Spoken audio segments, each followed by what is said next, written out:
Entrer dans le lac, lieu d'art et d'action contemporaine, c'est plonger au cœur d'une collection d'œuvres oniriques et se laisser porter par les courants artistiques des années 50 à 80, avec pour figure de proue les artistes du mouvement Cobra.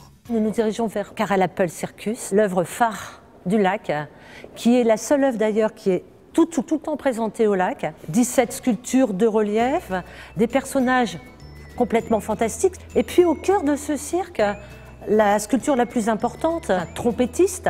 On voit que ce sont d'abord des couleurs extrêmement vives, parce que la particularité de Carel Apple et des artistes du mouvement Cobra, notamment hollandais, c'est qu'en fait, ils essaient dans leur art de rendre compte d'une spontanéité qui est celle de l'enfance. Suite de la visite à l'étage, dans les 1500 mètres carrés du cabinet d'art graphique. En tirant un meuble, là on découvre une œuvre de Jacques Doucet, artiste français du mouvement Cobra, une gravure qui a été offerte par la veuve de Jacques Doucet. Puis si l'on continue, on découvre là une œuvre qui nous rappelle la sculpture que nous avons pu voir du cirque de Carel Apple, donc sculpture et estampes, avec des couleurs extrêmement vives et une matière incroyable.